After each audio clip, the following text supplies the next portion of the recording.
Qu'est-ce qui t'arrive? T'as fait un cauchemar? Ah ouais, j'ai rêvé qu'il refaisait la saison 8 de Game of Thrones. Bah alors, c'était bien. Non, c'était pire.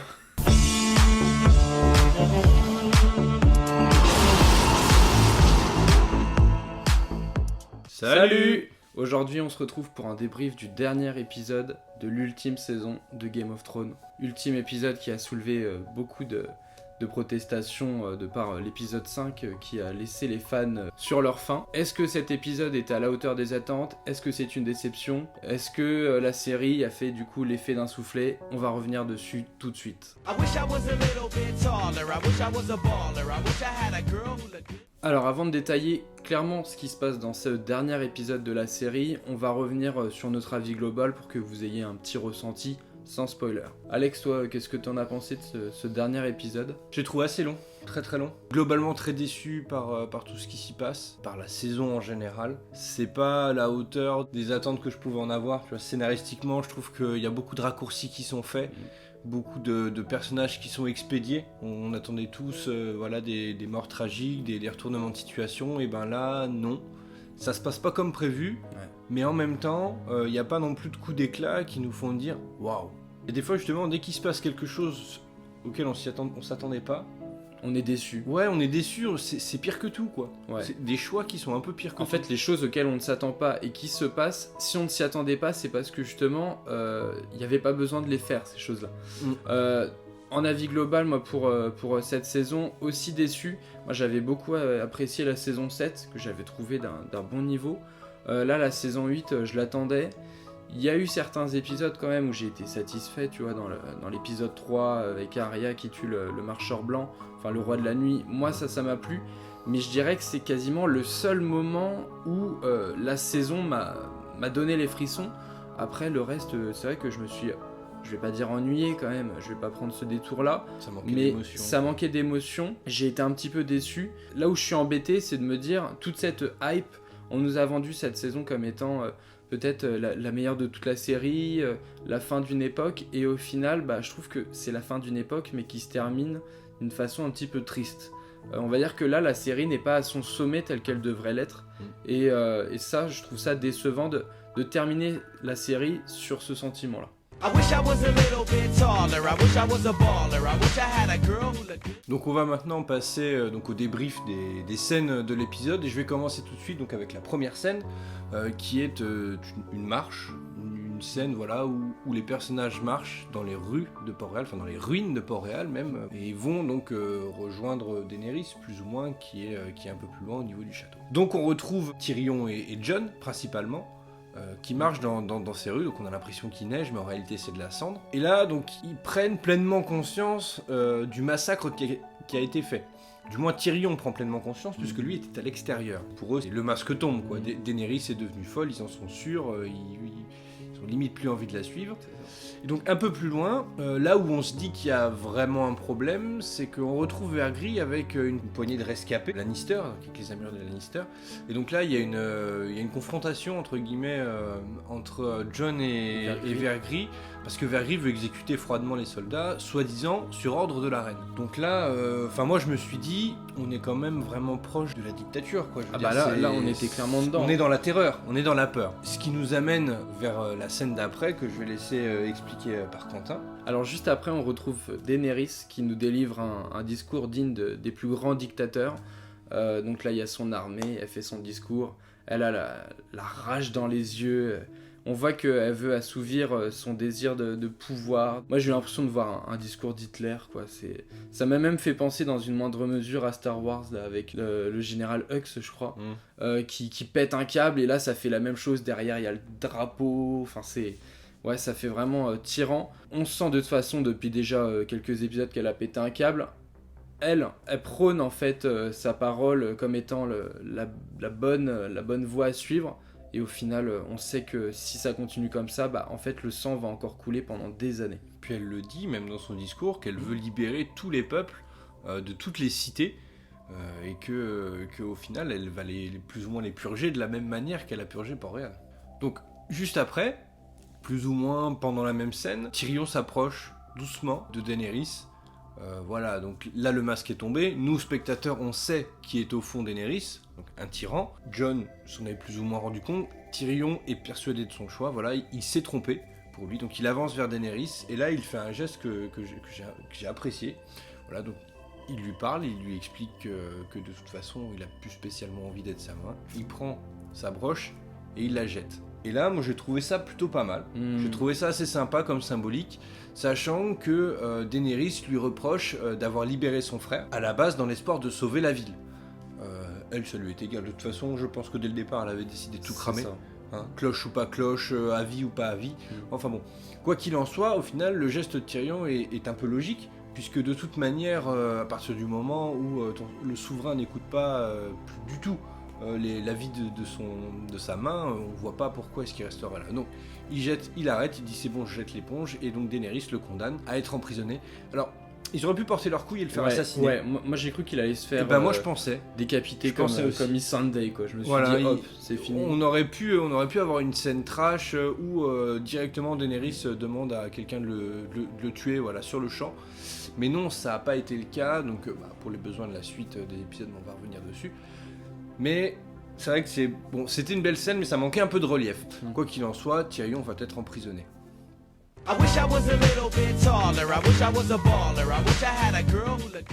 Ensuite, on assiste à Daenerys qui va dans la salle en ruine. L'ancienne salle où le trône de fer est présent. Maintenant, c'est une pergola. Elle s'avance vers le trône, elle le touche, elle l'admire, elle est enfin là où elle veut être depuis le début de la série. Jon entre dans l'espace ouvert, ils discutent, petite scène d'amour et de tension entre tu es une tyrante, mais blablabla, mais je t'aime, et voilà. Et à l'issue de cette scène, en fait, Jon va poignarder Daenerys et va la tuer pour justement faire cesser ce règne de la terreur. Je me suis dit à ce moment-là, yes, Jon reprend du pouvoir, il va du coup finir sur le trône, mais après j'ai vu qu'on était à 30 minutes de l'épisode et je me suis dit non, ça va pas se finir comme ça. Le dragon de Daenerys arrive, il montre que il est attristé par la mort de sa mère, il commence à ouvrir la gueule, là tu vois le feu dans sa gueule et je me suis dit bien, ils vont porter leurs couilles, ils vont faire brûler Jon. Comme ça m'aurait pris de court, j'aurais été content. Non, ils le font pas. Donc ils crachent un peu de feu et là ils brûlent complètement le trône de fer. Donc là la symbolique se termine. Ce pourquoi tant de sang a coulé, ça se termine dès maintenant. Moi j'ai trouvé que c'était beau dans l'image c'était beau. Moi j'ai bien aimé. Mais par contre je me rappelle que toi, pendant l'épisode, tu m'as dit mais c'est débile que le dragon brûle le trône. Comment lui peut avoir l'idée de la symbolique qu'il y a derrière ce trône. Disons que la symbolique est belle pour le spectateur, mais globalement, comment est-ce qu'un animal complètement sauvage et sanguinaire sait que c'est le trône de fer pour lequel tout le monde se bat? Ça, pour moi, petite incohérence. Je suis pas expert en dragon, mais moi ce que je me dis, c'est que c'est des êtres très intelligents. Tu le vois entre le rapport qu'il a avec Jon, alors que Jon, à aucun moment il parle au dragon, c'est pas l'homme qui murmure à l'oreille des dragons, qui dit hey, je suis un Targaryen, tu peux me kiffer ou quoi que ce soit. Tu vois, il s'approche, ça a toujours bien passé. Le dragon comprend pour moi, il est intelligent. Donc, bon, pour moi, c'est pas une incohérence ou quoi que ce soit, j'ai trouvé que c'était beau dans la symbolique. Déjà, scène qui est sublimée par la musique, honnêtement. Enfin, moi, ça c'est vraiment le gros point fort par contre de cette saison. Déjà dans les 2 dernières saisons, la musique était très bien. Mais alors là, cette saison-là, moi, c'est la musique qui a su susciter de l'émotion chez moi. Autrement que par les scènes. Justement, c'est peut-être ça aussi le problème, c'est que ça voudrait dire qu'ils auraient besoin de la musique pour nous faire passer de l'émotion. Ça veut dire que ça c'est pas réussi. Ça veut dire qu'il y a. Mais par contre, voilà, haut la main, la musique. Voilà, je pense que même après, par la suite, je vais continuer d'écouter la bande originale. Je la trouve magnifique.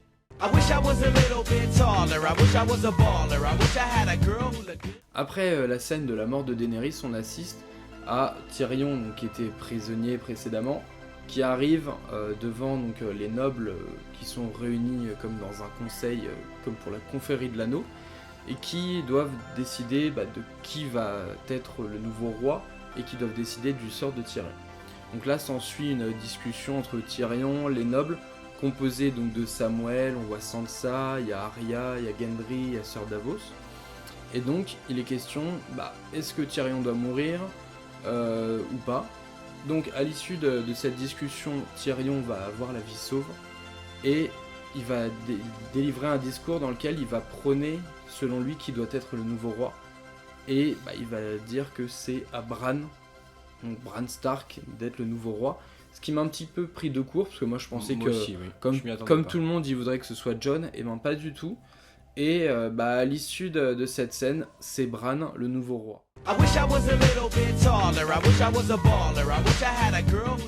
Pendant les, je dirais à peu près 3 quarts d'heure restants du film, donc on est sur une scène où on expose un petit peu que deviennent les personnages. On va commencer par Tyrion, qui est, entre guillemets, condamné par Bran à devenir main du roi sous prétexte qu'il a commis des erreurs et qu'il doit passer le reste de sa vie à les réparer. Donc là, bon, je dis pourquoi pas, après c'est... Tyrion le mérite, il a pas été mauvais, ok certes il a fait des erreurs dans ses choix, mais bon on sait qu'il est très bon là-dedans, que c'est quelqu'un de juste, etc. Donc c'est une fin qui est pour moi acceptable. Classique mais acceptable. Ensuite Arya, elle décide de partir à l'aventure. En réalité elle part à l'ouest de Westeros pour aller visiter donc ces terres que personne ne connaît. Ce qui nous amène à Sansa, qui pendant le discours avait dit d'accord pour que Bran soit roi, entre guillemets, mais le Nord doit rester un royaume indépendant, ce qui a aussi amené au changement du discours qui est, voilà, à présent c'est le roi des 6 couronnes et non des 7, puisque le Nord donc, part de leur ancien royaume, de leur ancienne organisation. Et donc elle devient reine du Nord et on assiste à une scène un peu similaire à toutes celles dont on a cité à chaque fois qu'ils ont élu un roi du Nord, donc c'est-à-dire tout le monde s'agenouille et vive la reine du Nord. Bon, ça c'était également très prévisible, pas de grosse surprise là-dessus. En réalité c'est même pareil, voilà, une fin c'est juste un peu agaçante quand même, parce que moi Sansa me gonfle depuis... Moi je trouve qu'elle le mérite. Elle le mérite, parce que voilà, elle a montré de la pugnacité, elle a montré qu'elle avait pas peur. C'est une femme de pouvoir. Voilà, aussi. que c'est une femme de pouvoir. Après voilà. Ensuite donc un petit aparté sur Vergris. Vergris qui au final est l'un des seuls à pas avoir eu gain de cause. En réalité, ce qu'il voulait au fond de lui. On a une espèce d'ellipse à un moment entre le moment où on a donc cette fameuse explication des personnages et la partie juste avant où lui est en train de débattre avec les autres. Lui, il n'est pas d'accord. Lui, il veut que Jon soit tué, il veut que Tyrion soit tué. En même temps, c'est lui qui détient la ville. Donc au final, on ne sait pas trop comment est-ce qu'ils arrivent à lui faire changer de situation. Mais donc on le retrouve, lui, partant sur un bateau vers les îles de Nat. Là où il avait dit qu'il irait avec Missandei, oui. Donc bon, un personnage qui a une fin un peu expédiée, je trouve, parce que avec toute la rancœur qu'il a, il a quand même perdu sa femme, il a perdu sa reine, il a plus vraiment de but. Mais il part sans rien demander, sachant que Jon est encore en vie. Lui est condamné à rejoindre la garde de nuit. Donc au final, un personnage qui revient sur ses pas. Quoique pas tout à fait, on en parlera juste après. Et là je me dis, bon voilà, ce personnage de Vergris, lui il a pas eu gain de cause, enfin, je veux dire à quel moment il va décider de partir. Ni vengeance, ni... Bon, ça j'ai trouvé ça très expédié. Dernier personnage dont on voit la fin, c'est Jon. Donc Jon qui est quand même le héros, le personnage principal de la série, qui a jamais commis une seule exaction, qui a toujours été droit dans ses bottes, le vrai héros. Donc lui, il est condamné donc à rejoindre une nouvelle fois la garde de nuit, soi-disant donc pour apaiser tous les conflits, parce qu'il a quand même tué Daenerys, que tout le monde le sait, personne ne l'a vu mais tout le monde le sait, mais qu'en même temps ça reste un héros de guerre qui a sauvé le monde entier des marcheurs blancs. Et là donc oui, donc pour que tout le monde soit apaisé, on le renvoie, enfin Bran le renvoie à la garde de nuit. Alors ça pareil, j'ai trouvé ça quand même... Moi j'ai trouvé que c'était limite comme si on le mettait au cachot. Oui voilà, enfin c'est... D'un côté on n'a pas envie de te tuer, mais d'un côté on n'a pas non plus envie de te laisser là parce que tu risques de régner, tu risques de ci, de ça. Bah écoute, on t'envoie à la garde de nuit, comme ça, pas d'enfants, pas de descendance, pas de nom, rien. Tu reviens à l'état auquel tu étais en saison 1. C'est ça. Donc en fait, tout son build-up avec sa quête d'identité, voilà. sa prise de pouvoir au fur et à mesure, au final, saccagé par le fait que bah voilà, bah finalement tu vas retourner à la garde de nuit. Là d'où tu viens. Saccagé au final pas tant que ça, parce qu'on lui laisse une belle ouverture. Donc une fois qu'il arrive à Châteaunois, bah on a Dortmund qui est là et qui au final qui l'attend. Alors qu'il avait dit qu'il allait repartir dans le vrai Nord, mais en fait il l'a attendu. et il repart avec lui. Et Dortmund avait dit dans l'épisode d'avant que cet homme-là, on pouvait le suivre comme un roi. Ça avait d'ailleurs fait tiquer Daenerys à l'époque. Et pour moi, il est sous-entendu que en fait Jon devient le roi des sauvageons ou le roi du vrai Nord. Ce qui est une fin un petit peu meilleure pour lui. Cela dit, c'est pas dit explicitement, c'est sous-entendu. Je trouve que pareil, sa fin est un peu expédiée, pas réellement à la hauteur du personnage. À ce moment-là, on aurait pu le faire mourir pour créer un vrai quelque chose. On aurait peut-être été moins déçus. On aurait été moins déçus. Pour moi, c'est soit Jon est vivant et il est roi, soit il est mort et il est rien. Voilà. C'est-à-dire que là, Jon, on lui donne une fin banale. Ouais. Pas du tout à la hauteur du personnage. Au final, la plupart des personnages ont des fins qui sont plus ou moins banales. Ouais. On n'a pas mis à part Bran, auquel on s'attendait pas vraiment à ce qu'il devienne roi. Et encore, ça manque un petit peu de cohérence. Mais voilà, Jon, lui, a une fin totalement banale. Une fin pour moi qui est quand même bâclée.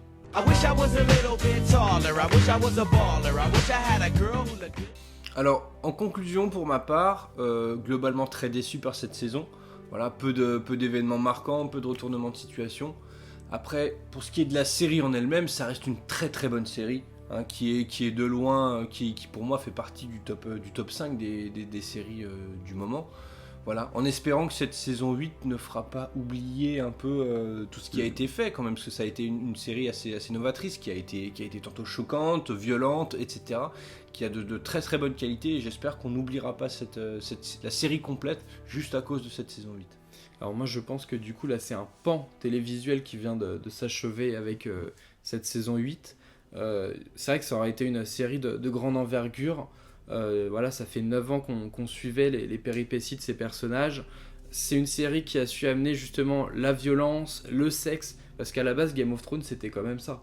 Avant d'être d'une série avec autant de prestige et tout, c'était vraiment une série qui était trash, et on la regardait parce que c'était trash et parce que c'était marrant de voir du cul et du gore, quoi. Elle a su justement se détacher de cette image-là pour par la suite être un petit peu plus politiquement correcte à mon sens. Oui. Ce que parfois j'ai moins apprécié. Dans la globalité, ça aurait été une série que j'ai beaucoup appréciée. Il y aurait eu quand même des moments où je me serais clairement fait chier. Moi je le dis, j'ai adoré en fait la série jusqu'à la saison 4. Et pour moi, il y a eu un moment marquant dans la série, et ça a basculé dans quelque chose qui m'a beaucoup moins plu, c'est à partir de la mort de Joffrey. Après, la série pour moi s'est étirée en longueur. Et je peux dire que la saison 5 et la saison 6, je les ai pas du tout appréciées.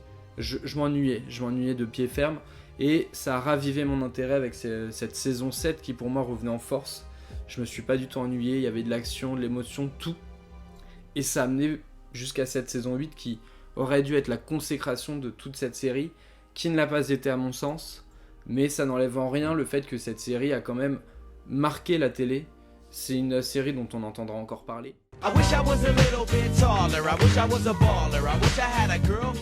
On vous remercie d'avoir suivi avec nous tout au long de cette saison les divers épisodes. Ça a été un plaisir pour nous, chaque lundi, une semaine sur deux à peu près, de faire nos petites vidéos critiques. On espère que vous en aurez pris autant de plaisir que nous, on a eu à le faire. Et d'ici là, on se retrouve pour d'autres vidéos avec toujours autant de bonne humeur, du fun, un petit peu d'humour, et puis notre avis critique, quoi. Voilà, on vous dit à bientôt. Ciao. Salut.